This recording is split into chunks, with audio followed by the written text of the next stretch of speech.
Metahumans are everywhere right now. Video games, virtual production, and even in some high-end animation and films. And there's good reason for that. They're quick to make, look incredibly realistic, and don't really require a lot of technical know-how to produce. That is, unless you want something pretty customized. And that's exactly what I've been exploring recently. I've been learning the Unreal Engine, exploring the amazing tech behind Metahumans, and trying to figure out exactly what is the simplest pipeline to build custom Metahumans for my own projects. Now this video isn't exactly going to be a tutorial because the Unreal Engine is very complex, there's a lot to cover, and I'm still trying to figure all of this out. But I've documented my experience creating this custom Metahuman character to hopefully give you some insights to take away. So if you are a 3D artist curious about Metahumans, or you just want to see how this character was made, stick around and let's get to it.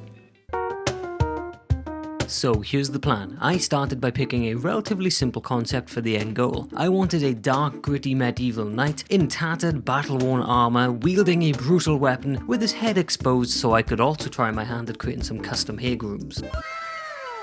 I didn't say I was a concept artist. To make this happen, I had to figure out a few things. 1. How to effectively customize the base metahuman, the shape, the hair grooms, and the textures. 2. How to bring in custom made assets, clothing, armor, weapons, and how to actually attach these to the metahuman. Now I've been working in 3D for a while, so creating the assets for me is the easy part. It's how these all come together within the Unreal Engine that I need to figure out. And finally, number 3 is adding animation. Now I'm no animator, but even a simple idle animation would be a nice touch. So there's the plan, let's get started on the first step.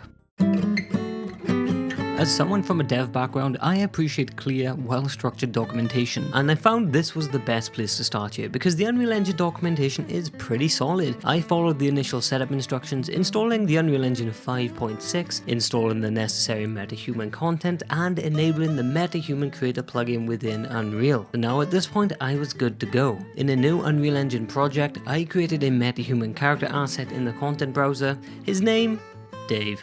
And just like that, I had my first Metahuman ready to customize. Out of the box, the customization tools are already pretty solid. Lots of templates, good facial adjustment controls, texture variation, and some decent base hair grooms. But obviously my goal here is to do something more custom, and I am a 3D artist after all, so I was hoping I could export the model to Blender and sculpt it how I wanted. Because if I want to sculpt my Metahuman into handsome Squidward, that's exactly what I was going to do.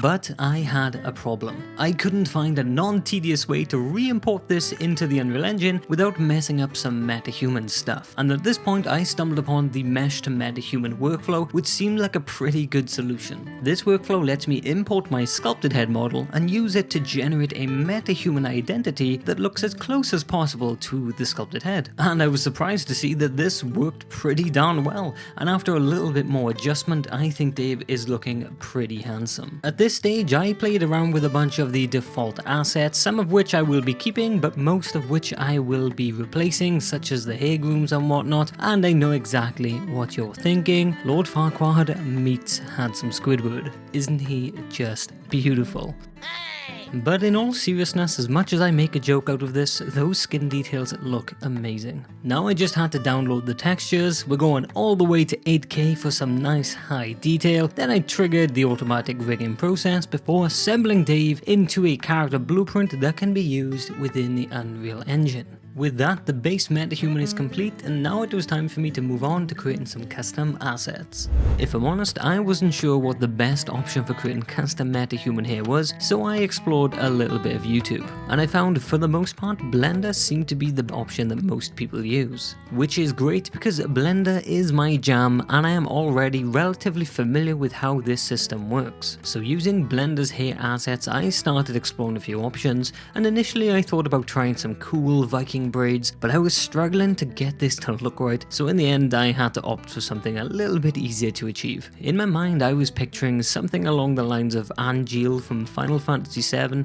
you know, like a cool, mature, pushed back look. So with a couple of reference images at hand, I tried my best to recreate this look. I'm no pro at this, but I found Blender's hair assets helped a lot to generate a nice look, and breaking the hair down into smaller sections made it much more manageable. Clearly, my hair grooming skills still need a lot of work, but I was pretty happy with how this turned out overall. Now, what I wasn't too familiar with was how to export the hair from Blender to use on Metahumans. So to learn how to do this, I followed a tutorial by Prompt Muse. In her video, she walks you through the process of using the Blender hair curve tools and how to convert them into a particle system that you can then export as a .abc file, which means an alembic format. That was a new one for me. Now with my hair groom file ready, I just had to enable the Groom importer plugin inside the Unreal Engine, and importing the hair was as simple as dragging it and dropping it in. And boom, my hair groom asset has been created. Inside the hair groom there's lots of cool little settings you can play with, but generally I just played with the thickness of the hair to try to get a more natural look, as well as tweaking the physics a little bit. Now to attach this hair to the model, I thought I could just throw this into the character blueprint, but I was very disappointed when this did not work. It turns out the Unreal Engine uses a binding and socket based system, so I created the binding, linked it to Dave's character blueprint, and finally, no more balding. Now it's time to jump into the part I'm most excited for, and that is making the armor. To create the armor, I started by exporting Dave's body and head skeleton mesh. This gave me a good template to use in Blender, and I'm also going to be needing this exported rig a little bit later. Nothing too fancy here, just good old Blender modeling. I used references to lock in the style, leaning towards that classic knightly look with a hint of dark fantasy. I spent a good day and a half or so on this, so here's a quick montage.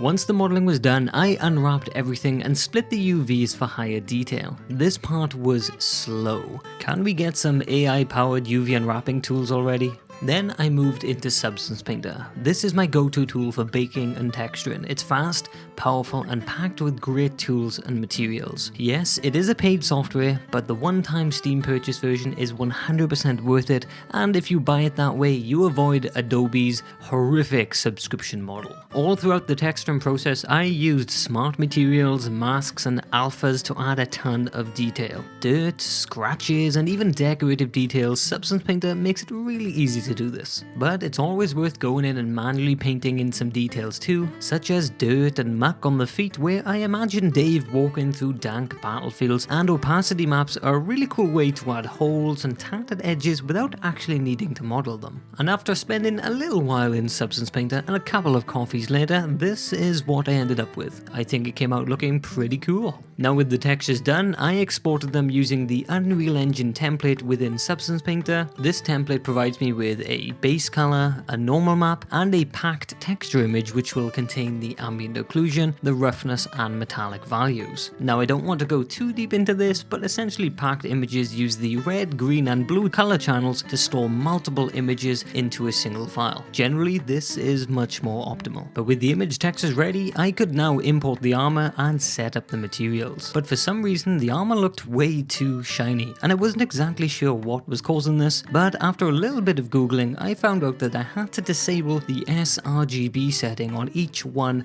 of my pack textures. This was a little bit of a tedious thing to figure out, and it would be nice if the Unreal Engine did this by default on pack textures if that is possible, but at least now the textures are looking pretty good. Now Dave could don his armor, and I realized I once again overlooked a very crucial step. I've forgotten to rig the armor, because although Dave comes pre-rigged, my armor doesn't. So I had to head back into Blender, and using the exported Metahuman rig from the Unreal Engine, I began rigging the armor. Now, parenting with automatic weights gave pretty messy results, so instead I used the weight transfer method to transfer the weights from the rigged base Metahuman, which provided much better results. After a little bit of cleanup, I exported the armor with the Metahuman skeleton, re-imported this into the Unreal Engine, and finally it was working. My character could now move and the armor would follow along too. Now I had just one more step to go. At this point the character was technically done, but another aspect of the Unreal Engine that I wanted to explore was how to add animations. So YouTube once again was my source of information, and I'm no animator, so for this I turned to Mixamo. It's a free online animation library that's a really quick way to get hold of decent motion capture data without having to animate anything yourself. I picked a simple idle animation that features a character holding a sword with a little bit of looking around to add some personality. After downloading the animation, I imported it into the Unreal Engine and began the process of retargeting it to work with the Metahuman skeleton.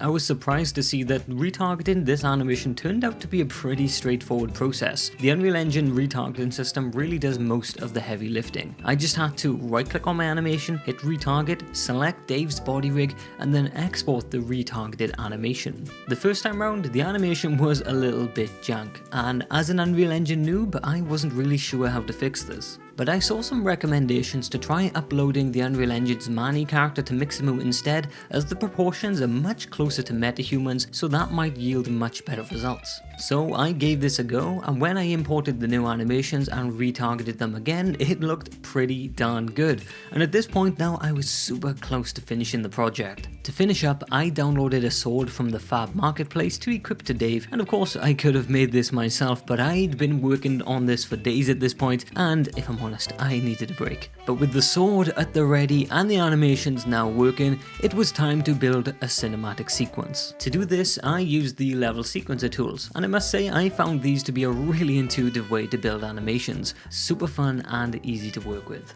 I set up for dramatic camera angles, adjusted the lighting for a moody look, and dialed in some depth of field to make it feel more cinematic. I've clearly still got a long way to go with the Unreal Engine, but creating this character taught me a lot, and I can't wait to jump into the next one. But for now, I think my cat is getting a little bit bored, so I hope you enjoyed the reveal, and don't forget to drop me a like if you enjoyed. Now have an amazing day, and I'll see you in the next one.